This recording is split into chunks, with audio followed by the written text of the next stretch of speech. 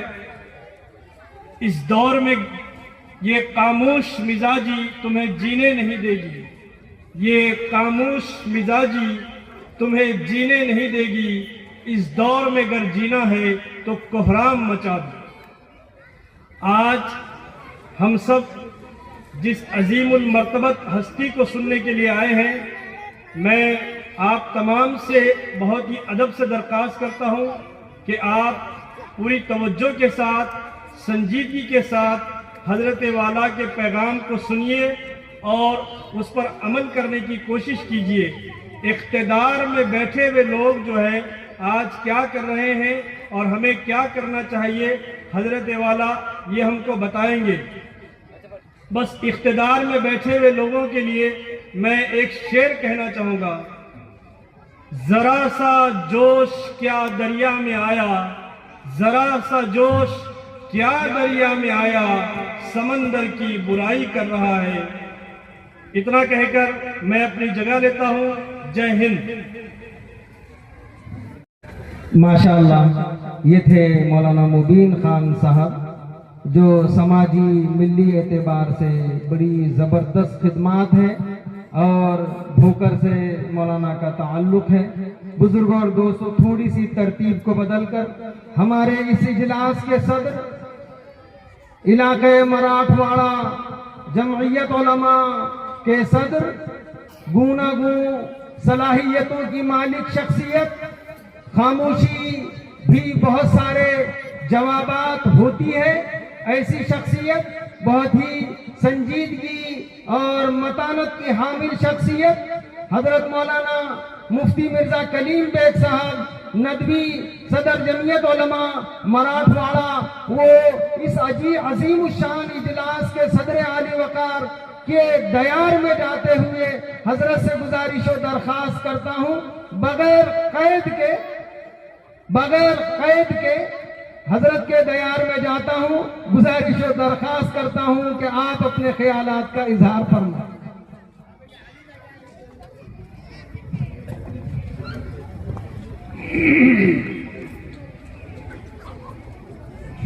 بسم اللہ الرحمن الرحیم۔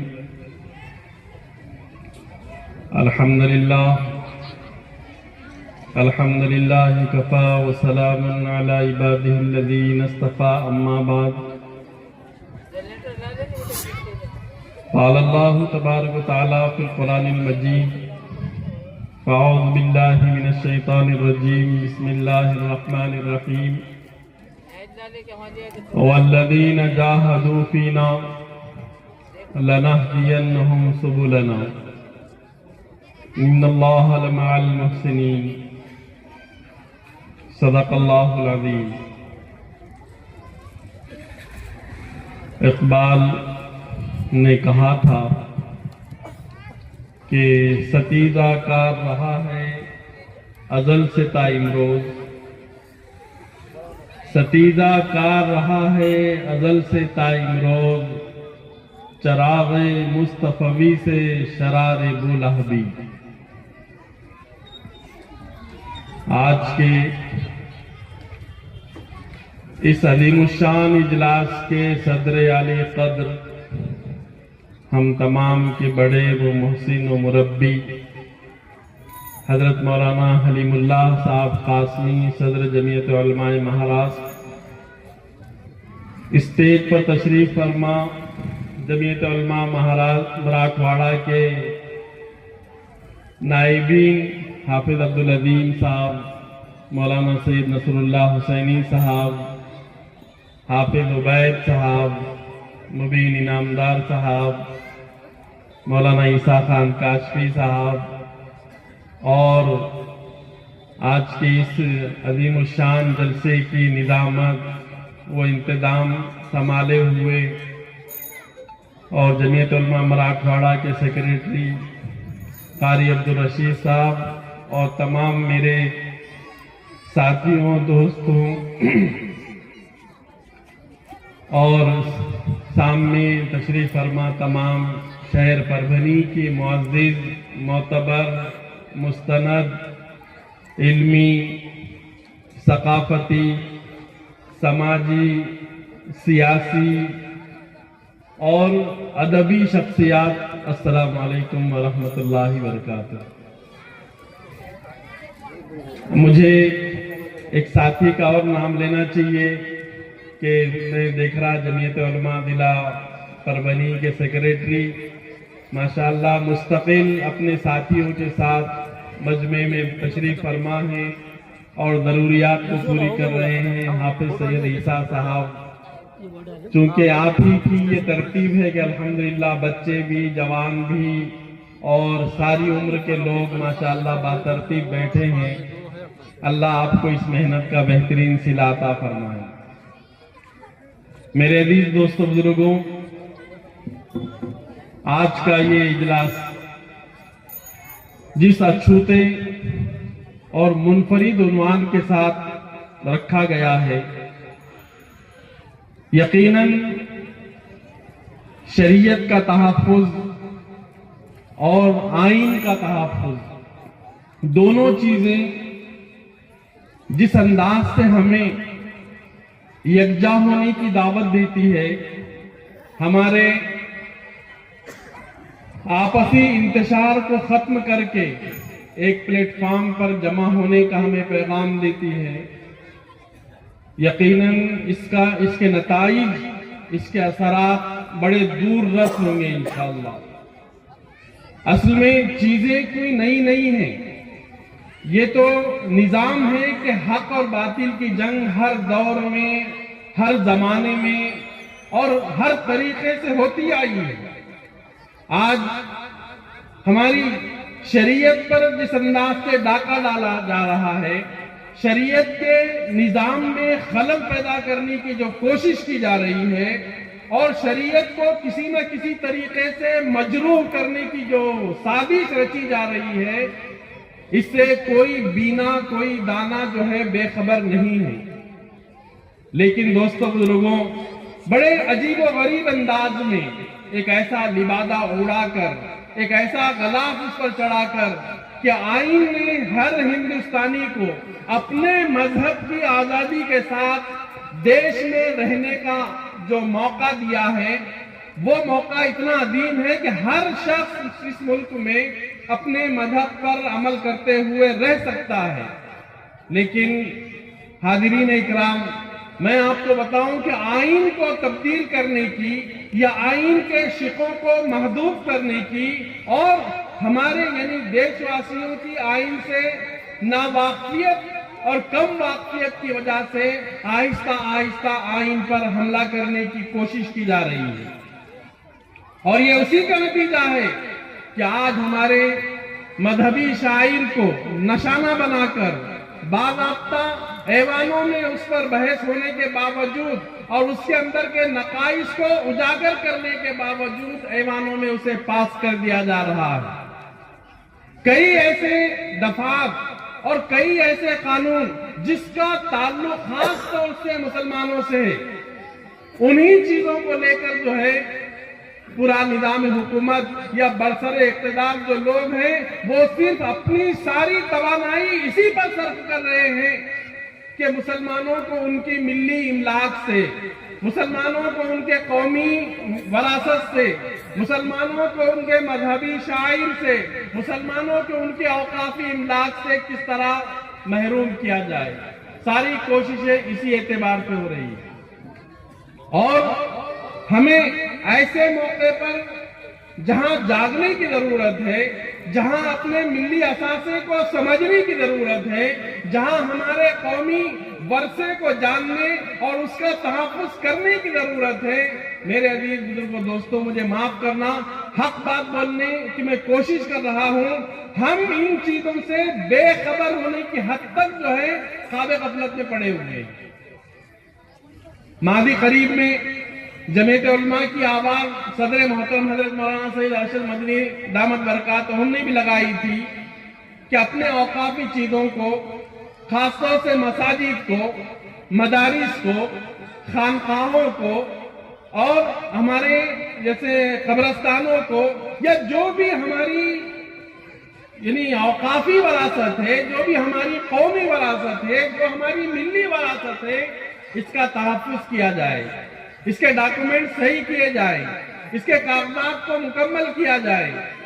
ہر ضلع میں الحمدللہ جمعیت کے کارکنان نے اس پر کام کرنے کی کوشش بھی کی اور کام کے اعتبار سے نتائج بھی سامنے آئے ہیں، لیکن آج بھی میرے عزیز بزرگوں دوستوں اکثریت ایسے مقامات کی ہے کہ جہاں کی باڈیز، جہاں کی کمیٹیاں اور جہاں کے ذمہ داران جو ہے ابھی بھی جو ہے اس معاملے میں غفلت برت رہے ہیں، اور ہماری غفلت کا نتیجہ یہ ہو رہا ہے کہ 400 سال پرانی مساجد کو ذرا سے یعنی بدعنوانی کا شکار بنا کر راستے کے نام پر اسے پیش کر کے یا اس کے دستاویزات صحیح نہیں ہونے کی وجہ سے بلڈوز کر دیا جا رہا ہے۔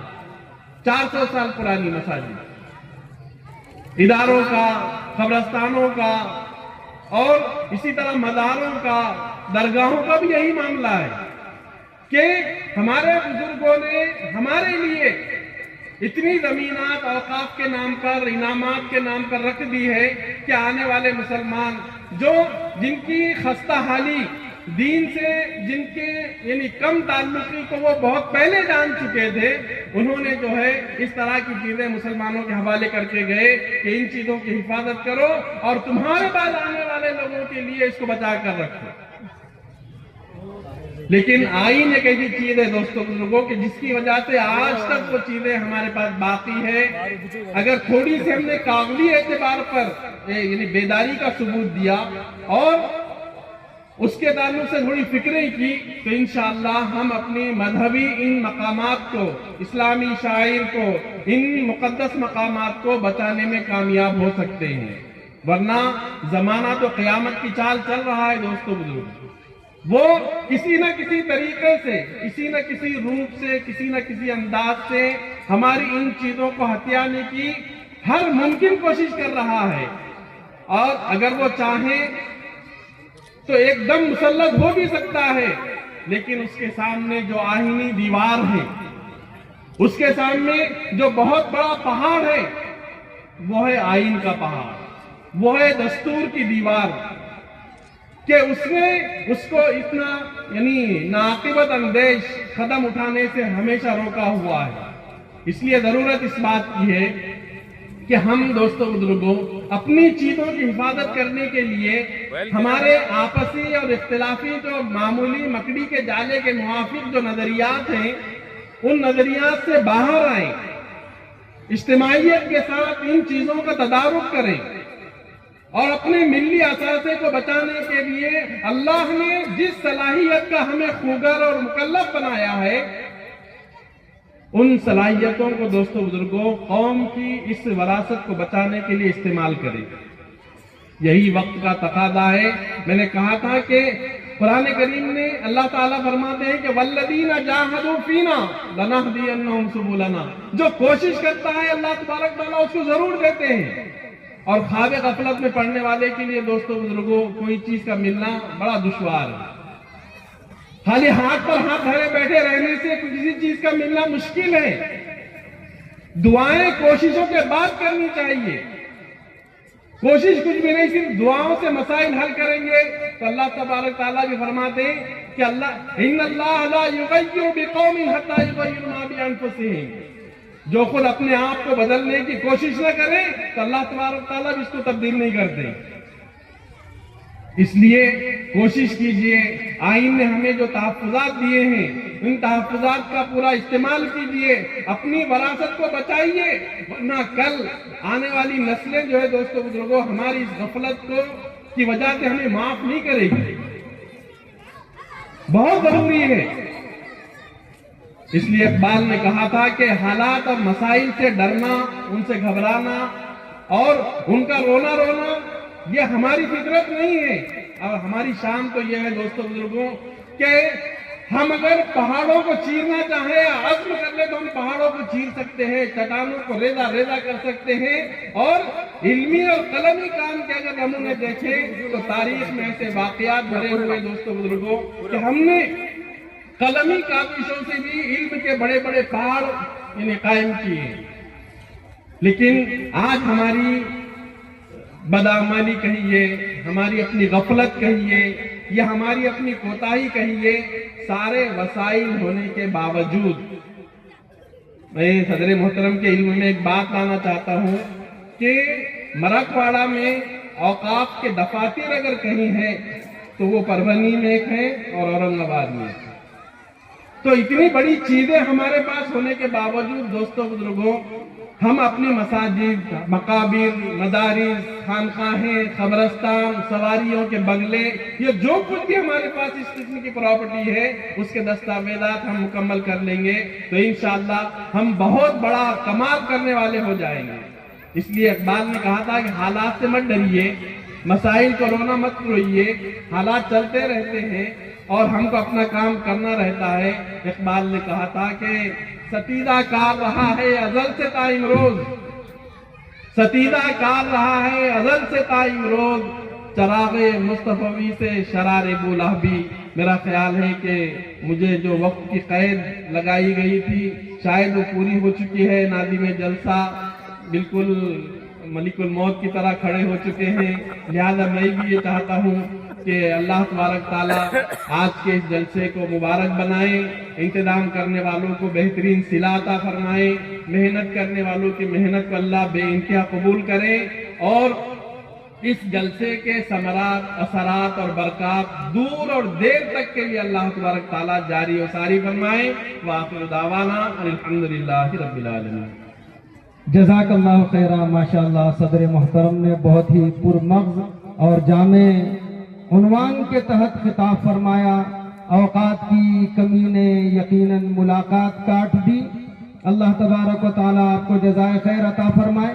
بزرگوں اور دوستو، یہ اجلاس یقیناً تاریخی اجلاس ہے، اس کا عنوان بہت ہی اہم ہے، ہمیں اور آپ کو عنوان کے تحت سننا ہے، لیکن ہمیں اللہ رسول اللہ کی طرف سے جو تعلیمات دی گئی ہے ہم اس تعلیمات پر عمل پیرا ہوتے ہوئے ہم چاہتے ہیں کہ ہمارے درمیان یہ جو علماء کرام بڑی دور اور دیر سے ہمارے درمیان تشریف فرما ہے، لمبی مسافتوں کو طے کر کے یہاں پر جلوہ افروز ہوئے ہیں، ہم 2 منٹ میں یا 5 منٹ میں بڑی مشکل سے استقبالیہ چاہتے ہیں، بڑی معذرت کے ساتھ۔ یقیناً آپ کی طبیعتیں گوارا نہیں کر رہی ہے، میں سمجھ رہا ہوں کہ آپ حضرت کو سننے کے لیے بے چین ہے، بے قرار ہے، بے کل ہے، لیکن تھوڑا سا انتظار کیجئے۔ جو چیز انتظار کے بعد ملتی ہے اس کی بڑی قدر و منزلت ہوتی ہے۔ بزرگوں اور دوستوں، میں چاہتا ہوں کہ علی پریس والے ہمارے دوست یہاں پر تشریف لائیں۔ حضرت مولانا حلیم اللہ صاحب قاسمی دامت برکاتہم العالیہ کا استقبال یہاں پر جمعیت علماء ضلع پربھنی کی جانب سے کیا جا رہا ہے۔ صدر محترم مفتی مرزا کلیم بیگ صاحب ندوی، ہمارے دوست الحاج عبدالرشید صاحب سویرا، تمام دوستوں سے گزارش و درخواست ہے کہ حضرت مولانا کا استقبال۔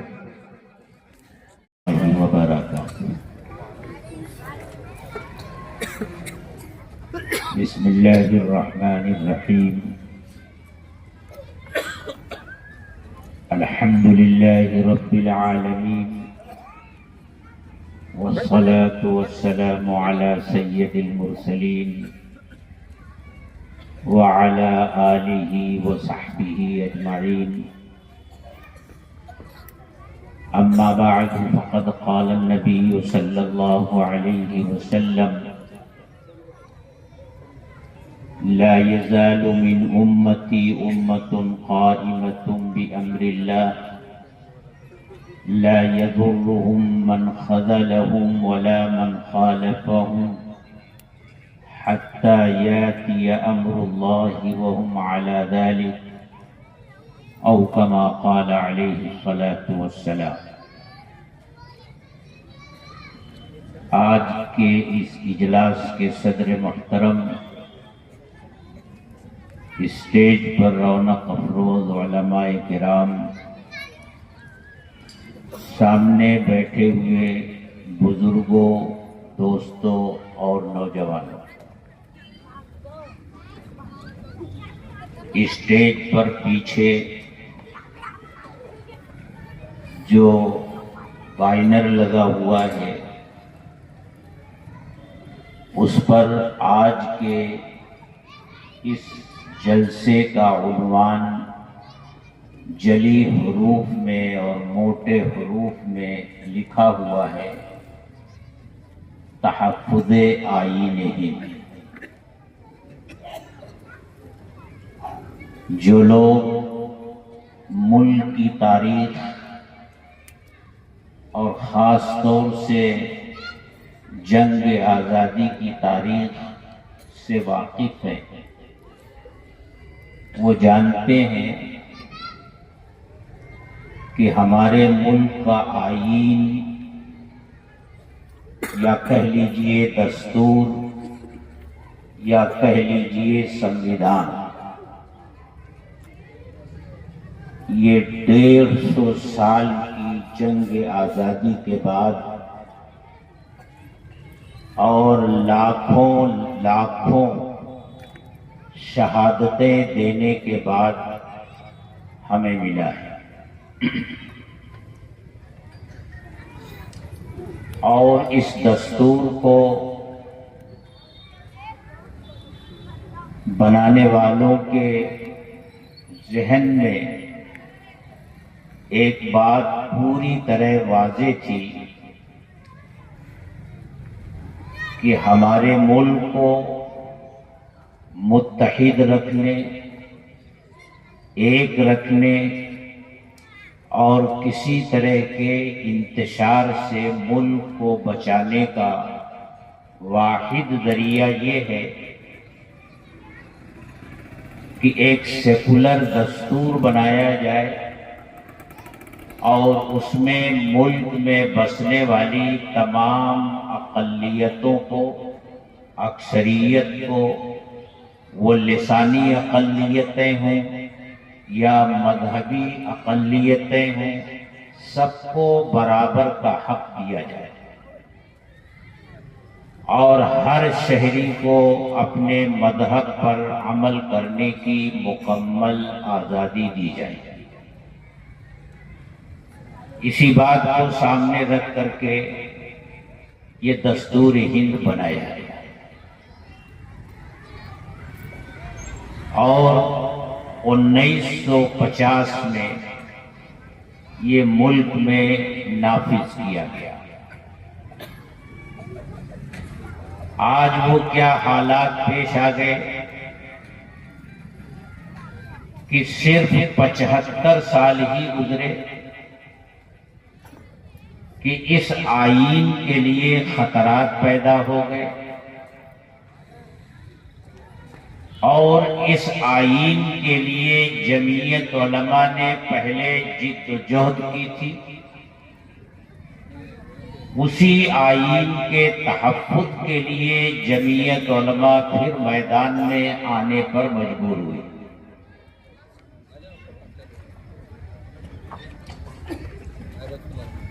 اس کے پس منظر میں اس حقیقت کو سمجھنے کے لیے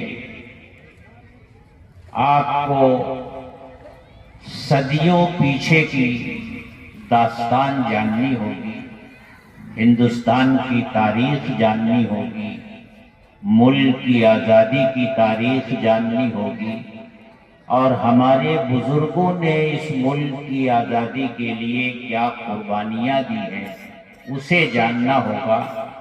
ان تفصیلات کو جاننے کے بعد پھر آپ کی سمجھ میں آئے گا کہ دستور ہند کی اہمیت کیا ہے، اس کی افادیت کیا ہے، اور اس ملک کو اس کی ضرورت کیوں ہے، اور آئین اگر خطرے میں آئے گا تو ملک کے لیے کیا خطرات پیدا ہوں گے۔ یہ سب جاننے کے لیے پیچھے کی تاریخ آپ کو جاننا ضروری ہے۔ وقت مختصر، میں سمجھتا ہوں آدھے گھنٹے کا وقت ہے۔ میں کوشش کروں گا کہ مختصر سے وقت میں کچھ ضروری باتیں آپ حضرات کے علم میں لاؤں۔ سب سے پہلے تو میں آپ کو یہ بتانا چاہتا ہوں کہ یہ ہمارا ملک بہت خوش قسمت ملک ہے۔ اس قدر خوش قسمت ہے کہ اللہ تبارک و تعالی نے جب اس دنیا کو مسلمانوں سے آباد کرنا چاہا تو سب سے پہلا انسان اللہ تعالی نے اسی ملک میں بھیجا۔ حضرت آدم علیہ السلام یہی تشریف لائے، اور مذہبی اعتبار سے، دینی اعتبار سے ہمارے ملک کو وہ اہمیت حاصل ہے جو دنیا کے کسی ملک کو حاصل ہے۔ حضرت آدم علیہ السلام پہلے انسان ہونے کے ساتھ ساتھ اللہ کے پہلے نبی بھی تھے۔ ہم فخر کے ساتھ یہ کہہ سکتے ہیں کہ پہلا انسان بھی ہماری سرزمین پر آیا ہے، اور اللہ کا پہلا نبی بھی اسی سرزمین پر آیا ہے۔ اور جب اللہ کا پہلا نبی اسی سرزمین پر آیا ہے تو نبیوں کے پاس وحی آتی ہے، اور وحی لے کر آنے والا فرشتہ جبریل ہے۔ تو ہم یہ بھی کہہ سکتے ہیں کہ اس زمین پر نازل ہونے والی سب سے پہلی وحی یہی نازل ہوئی، اور جبریل امین وحی لے کر سب سے پہلے اسی سرزمین پر آئے۔ اور میں یہ ہوائی کی بات نہیں کرتا، جمعیت علماء کبھی ہوائی کی بات نہیں کرتی۔ جمعیت علماء جو کچھ کہتی ہے اس کی بنیاد قرآن و سنت میں ہوتی ہے۔ سنت میں، حدیث میں اس کی بنیاد کیا ہے؟ حضرت ابو ہریرہ رضی اللہ تعالی عنہ کی روایت ہے، وہ فرماتے ہیں لما نزل آدم بالہند، فرماتے ہیں قال رسول اللہ صلی اللہ علیہ وسلم لما نزل آدم بالہند استوحش، جب آدم علیہ السلام ہندوستان میں آئے تو تنہا آئے تھے، حضرت حوا کو دوسری جگہ اتارا گیا تھا۔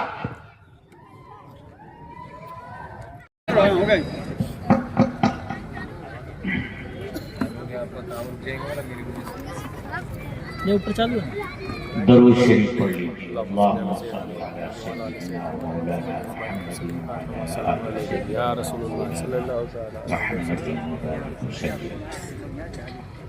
تو میرے بزرگوں اور دوستوں، میں یہ عرض کر رہا تھا کہ ہمارا ملک کوئی معمولی ملک نہیں، یہ تاریخی سرزمین ہے، مذہبی اعتبار سے بھی اس کا بڑا مقام اور مرتبہ ہے۔ سب سے پہلا انسان بھی یہی آیا ہے اور پہلا نبی بھی یہی آیا ہے اور پہلی وحی بھی یہی آئی ہے، اور اسی سرزمین کی فضاؤں میں سب سے پہلے اللہ کی الوہیت اور حضرت محمد الرسول اللہ صلی اللہ علیہ وسلم کی رسالت کا نعرہ بلند ہوا ہے۔ میں نے کنز العمال کی ایک روایت پڑھی، حضرت ابو ہریرہ رضی اللہ تعالی عنہ فرماتے ہیں لما نزل آدم بالہند استوحش، جب آدم علیہ السلام ہندوستان میں آئے تو تنہائی کی وجہ سے انہیں وحشت ہونے لگی۔ ان کی انسیت کے لیے حضرت جبریل علیہ السلام کو اللہ نے بھیجا، فنزل جبریل علیہ السلام ونادى مرتين اللہ اکبر ومرتين اشہد ان لا الہ الا اللہ ومرتين اشہد ان محمد رسول اللہ، 2 مرتبہ اعلان فرمایا اللہ اکبر، اور 2 مرتبہ اعلان کیا اشہد ان لا الہ الا اللہ، اور 2 مرتبہ اعلان کیا اشہد ان محمد رسول اللہ۔ اس حدیث کی بنیاد پر ہم یہ کہہ سکتے ہیں کہ اللہ کی کبریائی، اس کی الوہیت اور حضرت محمد رسول اللہ صلی اللہ علیہ وسلم کی رسالت کا نعرہ سب سے پہلے ہمارے ہی ملک کی فضاؤں میں گونجا ہے۔ دنیا کے ہر ملک سے پہلے ہمارے ہی ملک کی فضاؤں میں اللہ کی کبریائی، اس کی الوہیت اور حضرت محمد الرسول اللہ صلی اللہ علیہ وسلم کی رسالت کا نعرہ گونجا ہے، اور یہ تینوں چیزیں اذان کا حصہ ہیں۔ اذان میں کیا ہے؟ اصل دعوت نماز کی ہے، لیکن اس کے آگے پیچھے اللہ کی کبریائی، اس کی الوہیت اور حضرت محمد الرسول اللہ صلی اللہ علیہ وسلم کی رسالت کا اعلان ہے۔ تو ہم یہ کہہ سکتے ہیں جس اللہ نے ہندوستان کو انسانیت کے لیے منتخب کیا، انشاءاللہ اس ملک سے انسانیت قیامت تک ختم نہیں ہوگی، اور جس ملک کی فضاؤں میں سب سے پہلے اذان کے کلمات گونجے، انشاءاللہ قیامت تک اس کی فضاؤں میں اذان کے کلمات گونجتے رہیں گے۔ بظاہر حالات یہی اللہ کا فیصلہ نظر آتا ہے، اور بظاہر حالات میں اس لیے کہتا ہوں کہ دنیا کے بہت سے ملک ہیں جہاں اسلام پہنچا، صدیوں رہا، لیکن پھر اسلام کے دشمنوں نے سازشیں کر کے وہاں کے مسلمانوں کو ختم کیا، وہاں سے اسلام کو نکال دیا۔ لیکن ہمارے ملک سے اسلام کو نکالنے کی اب تک انتھک کوششیں ہو چکی ہیں، لیکن اللہ نے کسی کوشش کو کامیاب نہیں ہونے دیا۔ ہندوستان کے مقابلے میں آپ اندلس کو لے لیجئے، 800 سال مسلمانوں نے وہاں حکومت کی۔ ہندوستان میں بھی مسلمانوں کی حکومت 800 سال رہی، اور بڑی مطابقت ہے دونوں ملکوں کی تاریخ میں۔ پہلی صدی ہجری کے آخر میں اسلام طارق بن زیاد کے ذریعے اندلس میں داخل ہوا، اور پہلی صدی ہجری کے آخر میں خشکی کے راستے سے، پانی کے راستے سے تو اسلام ہندوستان میں حضرت محمد صلی اللہ علیہ وسلم کی حیات طیبہ میں ہی آ چکا تھا۔ ابھی چند سال پہلے کیرلا میں ایک بڑا بھیانک طوفان آیا، سیلاب آیا، بستیاں کی بستیاں صفحہ ہستی سے مٹ گئی تھی۔ جمعیت علماء نے وہاں بازآباد کاری کا کام کیا، کئی بستیاں بسائیں۔ ہم لوگوں کا دورہ ہوا پورے کیرلا کا۔ کیرلا جانے کے بعد وہاں لوگوں نے بتایا کہ یہاں ایک مسجد ہے جو ہندوستان کی سب سے پہلی مسجد ہے۔ اس کو دیکھنے کا شوق ہوا، میں اپنے ساتھیوں کے ساتھ وہاں پہنچا۔ چھوٹی سی خوبصورت مسجد جو لکڑے کی بنی ہوئی ہے، اس کے ستون بھی لکڑے کے اور اس کے شہتیر بھی لکڑے کے، پوری مسجد لکڑے کی بنی ہوئی ہے۔ گھوم پھر کر اس کو دیکھا تو ایک جگہ ایک کتبہ لگا ہوا تھا، اس پر اس مسجد کا سن تعمیر لکھا ہوا تھا۔ لکھا ہوا تھا کہ یہ مسجد تعمیر ہوئی ہے 629 عیسوی، 629 عیسوی۔ پھر میرا ذہن پیچھے گیا کہ سن عیسوی کے اعتبار سے حضرت محمد رسول اللہ صلی اللہ علیہ وسلم کی ولادت مکہ میں 571 میں ہوئی ہے، اور یہ بات مسلم ہے، حقیقت ہے کہ اللہ کے رسول صلی اللہ علیہ وسلم اس دنیا میں 63 سال رہے۔ اب آپ دیکھیے 571 میں آپ کی ولادت ہے، ادھر 29 سال، اور 629 میں یہ مسجد بن رہی ہے، ادھر 29 سال، 29 اور 29 جوڑ لیجئے کل 58 سال ہوتے ہیں۔ آپ کی ولادت کے 58 سال بعد کیرلا میں یہ مسجد تعمیر کی گئی ہے۔ اس کا مطلب آپ کی حیات طیبہ میں ہی یہ مسجد بنی ہے۔ اس کے بعد بھی آپ اس دنیا میں 5 سال رہے، تو اللہ کا اتنا بڑا کرم ہے کہ اللہ نے ہمیشہ اس ملک کو مسلمانوں سے آباد رکھا ہے۔ یہ اس ملک کی تاریخ ہے، اس ملک کی اہمیت ہے۔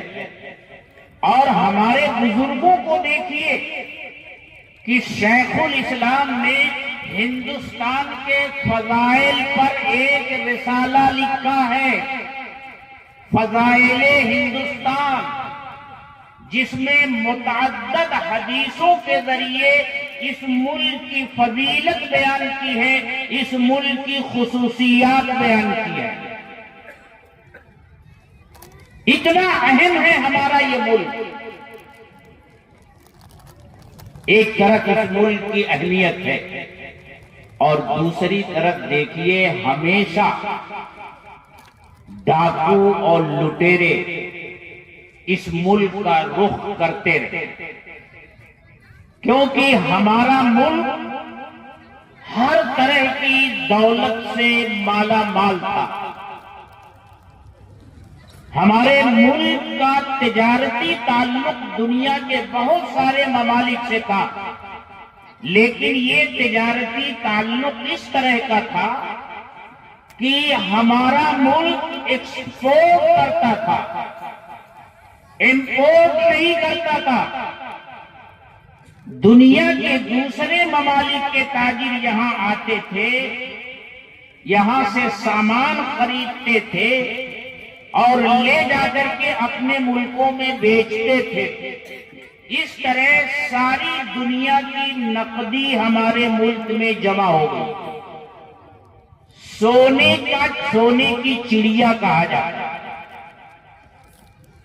مورخین لکھتے ہیں ایسٹ انڈیا کمپنی 1601 میں جب اس ملک میں تجارت کے لیے آئی ہے، اس کے پاس جو کل سرمایہ تھا، جو وہ پورے انگلینڈ سے 101 تاجروں کے ذریعے جمع کر کے لائی تھی، اتنا سرمایہ تو صرف سورت کے اکیلے ایک مسلمان تاجر کے پاس تھا۔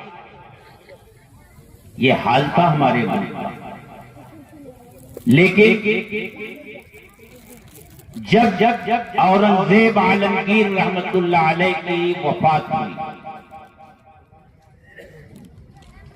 یہ 1707 کا واقعہ،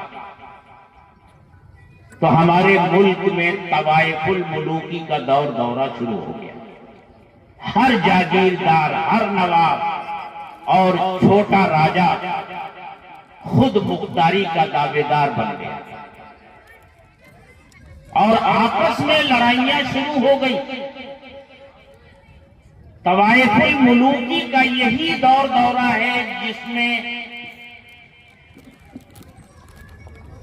احمد شاہ ابدالی بھی آئے، نادر شاہ بھی آیا، دلی لٹتی رہی، انسانوں کا خون دلی کی گلیوں میں بہتا رہا،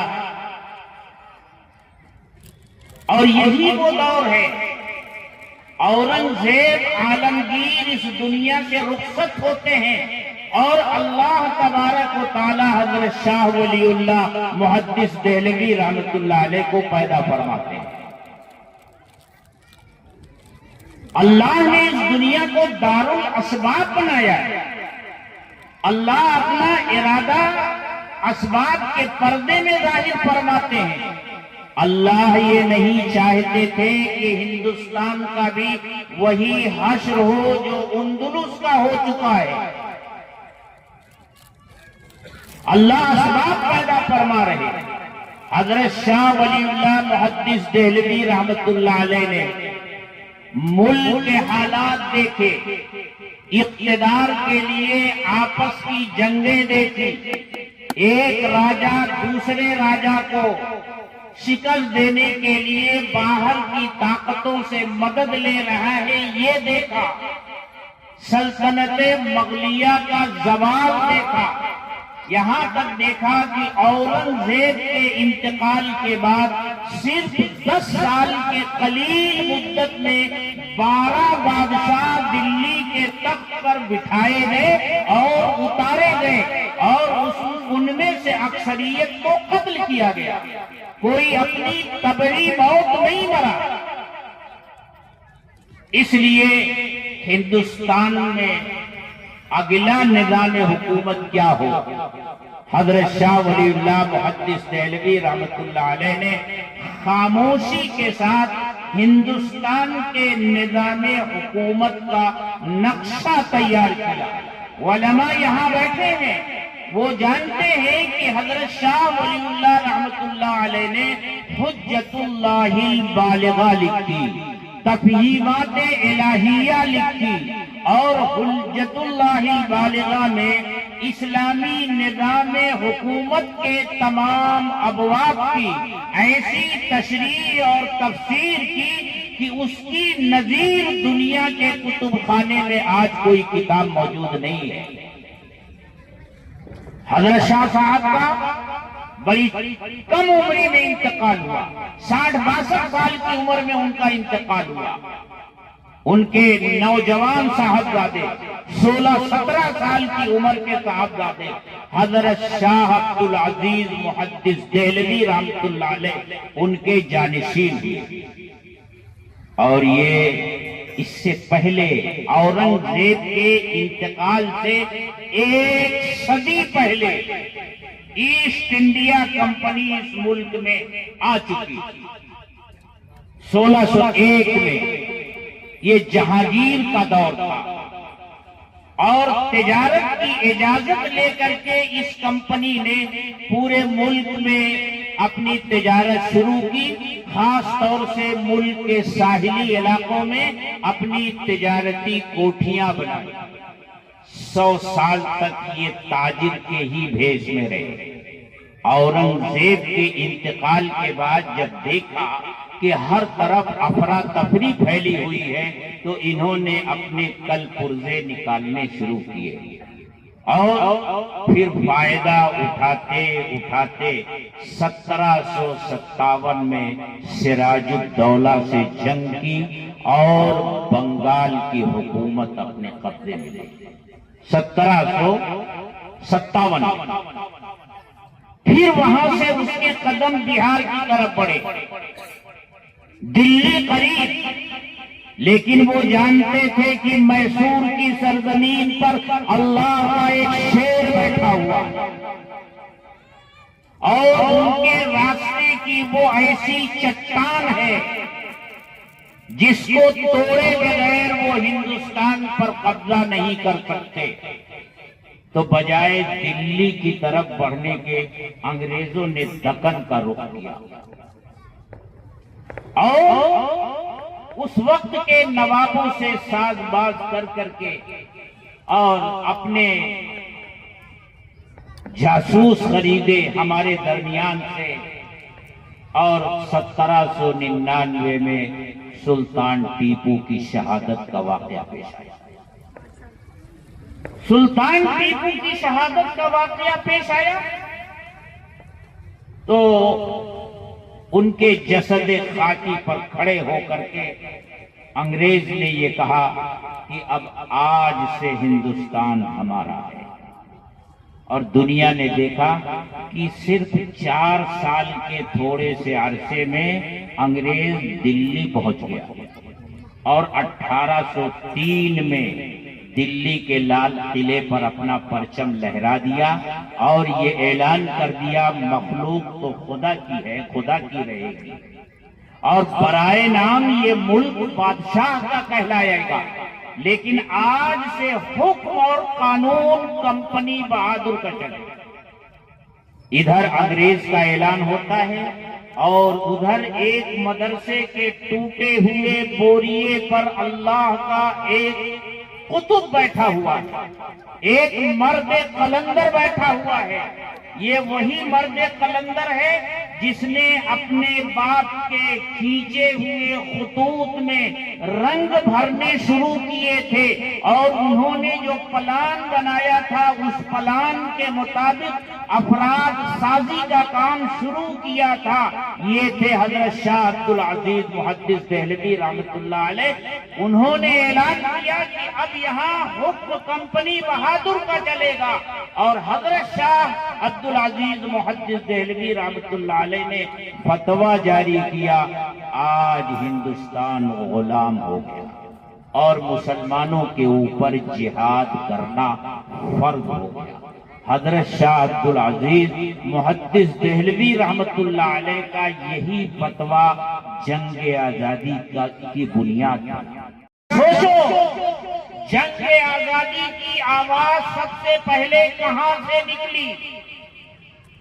سب سے پہلا نعرہ کس نے بلند کیا؟ سب سے پہلے میدان میں قربانی دینے کے لیے کون لوگ آئے؟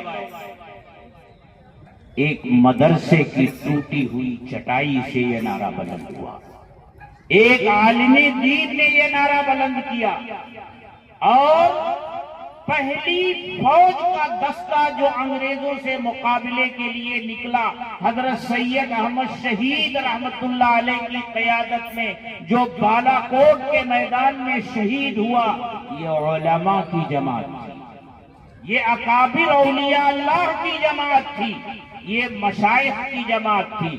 جو لوگ کہتے ہیں کہ جنگ آزادی شروع ہی ہے 1857 سے، وہ ملک کی تاریخ نہیں جانتے، انہیں معلوم نہیں ہے جنگ آزادی کی بنیاد تو حضرت شاہ عبد العزیز محدث دہلوی رحمت اللہ علیہ کا یہ فتویٰ ہے جو 1803 میں دیا گیا اور ملک 1947 میں آزاد ہوا۔ 150 سال تک اس ملک کی آزادی کے لیے جنگ کی گئی ہے اور لڑائی لڑی گئی ہے، اور ان 150 سالوں میں 100 سال تک تنہا میدان میں مسلمان تھا، اور جنگ آزادی کی قیادت علماء کے ہاتھ میں تھی، ہزاروں کی تعداد میں علماء شہید ہوئے۔ لیکن جب ہمارے بزرگوں نے دیکھا کہ بغیر برادران وطن کو ساتھ لیے انگریزوں کو اس ملک سے بھگایا نہیں جا سکتا، تو پھر ان کا بھی ساتھ لیا، اور 1857 سے پھر اس ملک کے تمام باشندوں نے مل کر جنگ آزادی لڑی، اور یہ ملک 1947 میں آزاد ہوا، سب کی مشترکہ قربانیوں سے آزاد ہوا۔ اب یہیں رک کر کے ایک بات میں آپ سے کہنا چاہتا ہوں، جمعیت علماء یہ دراصل ہمارے وہی بزرگوں کی وارث جماعت ہے جنہوں نے جنگ آزادی شروع کی۔ یہ حضرت شاہ ولی اللہ سے اس جماعت کا رشتہ ہے، شاہ عبد العزیز سے اس جماعت کا رشتہ ہے۔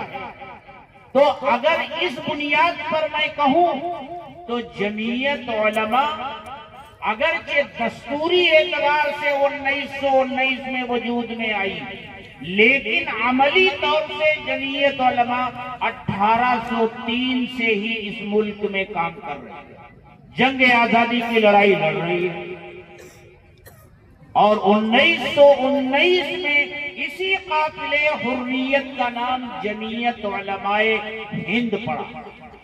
1919 سے لے کر کے 1947 تک جمعیت علماء برابر اس ملک کی آزادی کے لیے لڑتی رہی ہے، اگلی صفوں میں رہی ہے اور قائدانہ کردار ادا کیا ہے، اور ایسے ایسے کام کیے ہیں کہ جن کا تصور دوسرے لوگوں کو ذہنوں میں نہیں۔ جمعیت علماء نے جب یہ دیکھا کہ انگریز ہندوؤں اور مسلمانوں میں نفرت کے بیج بو رہا ہے، اور ہم مسلمانوں میں بھی ایک جماعت مسلم لیگ کے نام سے کھڑی ہو گئی جو یہ دعویٰ کر رہی تھی کہ مسلمان الگ قوم ہیں اور ہندو الگ قوم، دو قومی نظریہ پیش کیا۔ یہ نظریہ مسلم لیگ کا تھا، یہی نظریہ ہندو مہاسبھا کا تھا، یہی نظریہ RSS کا تھا کہ مسلمان الگ قوم اور ہندو الگ قوم۔ لیکن شیخ الاسلام حضرت مولانا حسین احمد مدنی رحمت اللہ علیہ نے دلی کے ایک جلسے میں اعلان کیا کہ اے لوگوں کان کھول کر سن لو، قومیں مذہب کی بنیاد پر نہیں بنتی، قومیں وطن کی بنیاد پر بنتی ہیں۔ ایک وطن میں رہنے والے جتنے لوگ ہیں وہ سب ایک قوم ہیں، ان کا مذہب ان کا دھرم کچھ بھی ہو۔ متحدہ قومیت کا نعرہ جمعیت علماء کے اس وقت کے صدر حضرت مولانا سید حسین احمد مدنی رحمت اللہ علیہ نے دیا۔ بڑی چیمی گوئیاں ہوئی، ارے شاعر اسلام بھی بھڑک اٹھے۔ علامہ اقبال جن کا حوالہ ہم لوگ اپنی تقریروں میں اور اپنی گفتگوؤں میں دیا کرتے ہیں، وہ بھی شیخ الاسلام کے اس گہرے علم تک نہیں پہنچ سکے۔ بڑی چوٹ کی اقبال نے،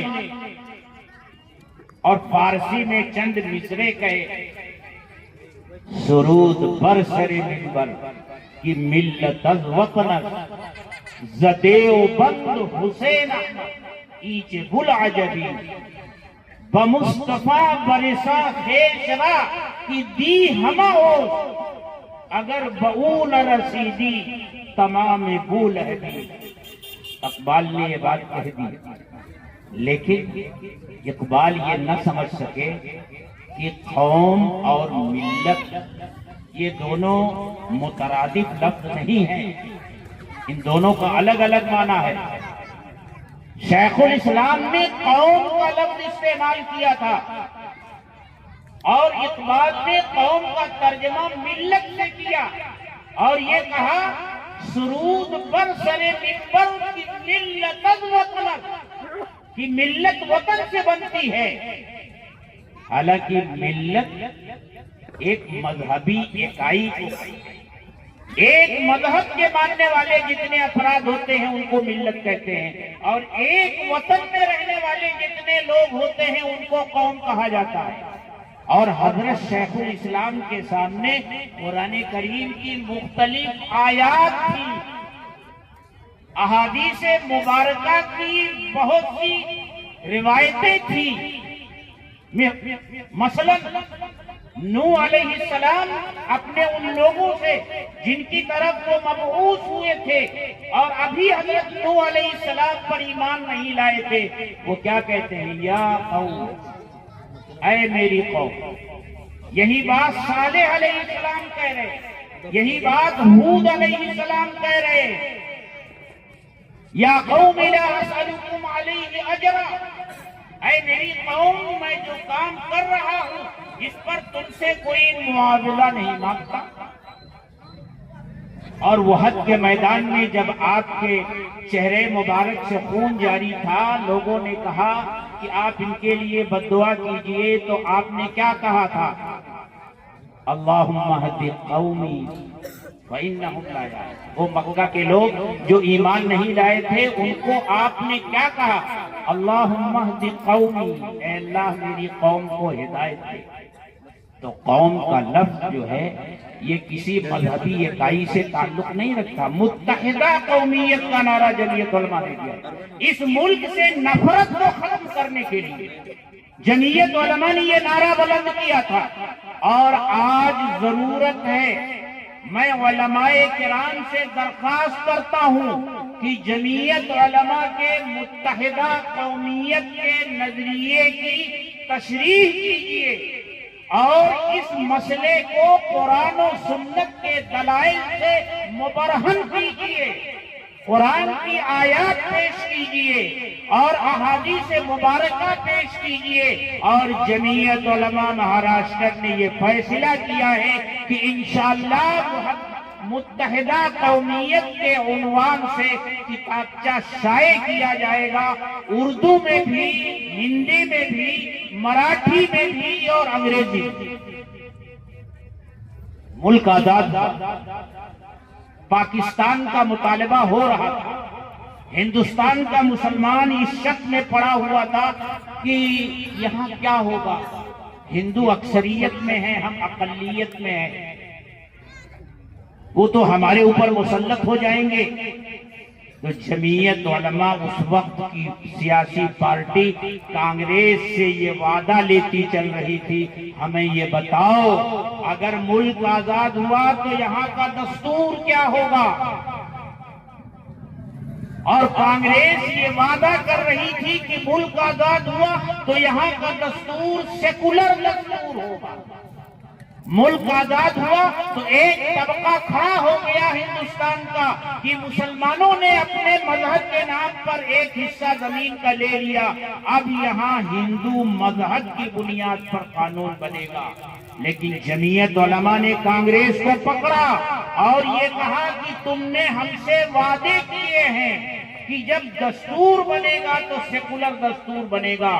وہ کمیٹی جو دستور ساز کمیٹی تھی، آج بابا صاحب امبیڈکر کی سربراہی میں وہ کمیٹی بنی، لیکن اس کے ایک رکن اور اہم رکن مولانا ابوالکلام آزاد تھے جو جمعیت علماء کی ورکنگ کمیٹی کے رکن تھے. اور دستور میں جو دفعات ہیں کہ یہاں بسنے والی تمام اقلیتوں کو وہی حقوق حاصل ہوں گے جو اکثریت کو حاصل ہوں گے. یہاں بسنے والے تمام شہریوں کو اپنے مذہب پر عمل کرنے کی مکمل آزادی حاصل ہوگی. دستور میں یہ جو دفعات ہیں یہ جمعیت علماء کی دین ہے. جمعیت علماء جمعیت علماء ہند. اور میرے دوستوں اسی بنیاد پر ہمارے اکابر نے اس ملک میں رہنے کا فیصلہ کیا تھا. اگر پہلے ہی یہ کہہ دیا جاتا کہ یہاں صرف ایک مذہب رہے گا اور ایک ہی رنگ رہے گا، ایک ہی تہذیب رہے گی، تو اس وقت ہمارے اکابر کا فیصلہ کچھ اور ہوتا. مذہبی آزادی کے ساتھ رہنے کا فیصلہ کیا. اور مفکر اسلام حضرت مولانا ابو الحسن علی ندوی کا وہ قول آب زری سے لکھے جانے کے قابل ہے، جس میں انہوں نے فرمایا تھا کہ جس وطن میں مذہبی آزادی حاصل نہ ہو وہ وطن نہیں، وہ قفس ہے. اس لیے آج دستور ہند کے اس سیکولر چہرے کو ختم کرنے کی کوشش ہو رہی ہے. آئین میں تبدیلیاں کی جا رہی ہے اور ہماری مذہبی بہت سی چیزوں کو نشانہ بنایا جا رہا ہے. اس میں سے ایک ہمارے اوقاف. اوقاف خالص مذہبی معاملہ ہے. جو لوگ یہ کہتے ہیں کہ اوقاف مذہبی معاملہ نہیں، اوقاف خالص مذہبی معاملہ ہے. حکومت سن لے کہ مسلمان اپنے مذہب میں مداخلت کسی قیمت میں برداشت نہیں کرے گا، اور اگر ایسا کچھ ہوتا ہے تو قانونی دائرے میں رہتے ہوئے جمعیت علماء ہر طرح کے قدم اٹھائے گی اور ملک کے شہریوں کو یہ دعوت دلائے گی کہ یہ صرف ہمارے خلاف سازش نہیں ہے. آج ہمارے خلاف یہ قدم اٹھایا جا رہا ہے، کل تمہارے خلاف بھی یہ قدم اٹھایا جائے گا. ہمارے ملک کی خوبصورتی ایک رنگی میں نہیں ہے. ہمارا ملک تو مختلف قسم کے پھولوں کا گلدستہ ہے. یہاں کی شناخت گنگا جمنی تہذیب ہے. یہی ہمارے ملک کی شناخت ہے اور یہی ہمارے ملک کی پہچان ہے. میرے دوستو، بات تو اور کرنے کی ہو سکتی ہے، لیکن آپ کہہ رہے ہیں کر سکتے ہیں، لیکن میری ٹرین وہاں سے چل چکی ہے اور کہہ رہی ہے کہ اب تم کو اپنی بات ختم کرنی چاہیے اور وقت بھی گزر چکا ہے. انشاءاللہ پھر کبھی ملاقات ہوئی اور رمضان بعد ہوگی انشاءاللہ ملاقات. اور میں آپ سے یہ وعدہ لینا چاہتا ہوں کہ رمضان کے بعد اسی میدان میں جب اس موضوع پر پھر جلسہ بلایا جائے گا تو اتنی بڑی تعداد میں نہیں، آپ اتنی بڑی تعداد میں آئیں گے کہ یہ پورا میدان تنگ ہو جائے گا. کیا ایسا کریں گے؟ ہاتھ اٹھا کر وعدہ کیجئے، وعدہ کیجئے انشاءاللہ اس میدان کو تنگ کر دیں گے اور جمعیت علماء کے ساتھ کھڑے ہو کر کے آئین کے تحفظ کے لیے آواز اٹھائیں گے انشاءاللہ. وآخر دعوانا ان الحمدللہ. والسلام علی سید المرسلین وعلی آلہ واصحابہ اجمعین. اے اللہ ہمارے گناہوں کو معاف فرما، خطاؤں سے درگزر فرما. اے اللہ ہم تیرے کمزور بندے ہیں، ہمارے بس میں کچھ نہیں ہے. طاقت والی ذات آپ کی ہے، قدرت والی ذات آپ کی ہے. اے اللہ اپنے دین کی حفاظت کا کام ہم سے لے لے اور اس راستے میں ہمیں قوت اور حوصلہ عطا فرما. اور اے اللہ تمام باطل طاقتوں کو جو اس ملک میں ہمارے مذہب کے خلاف سازشیں کر رہی ہیں، اے اللہ ان کی سازشوں کو ناکام بنا دے. اے اللہ اگر ان کے مقدر میں ہدایت ہے تو جلد سے جلد ہدایت دے دے، ورنہ اے اللہ ان سب کو صفحہ ہستی سے مٹا دے. اللہم شتت شملہم ومزد جمعہم وخالف بین کلمتہم وامحو آثارہم واقطع دابرہم وانزل بہم بأسک الذی لا تردہ عن القوم المجرمین. اے اللہ آج کے اس اجتماع کو قبول فرما. یہاں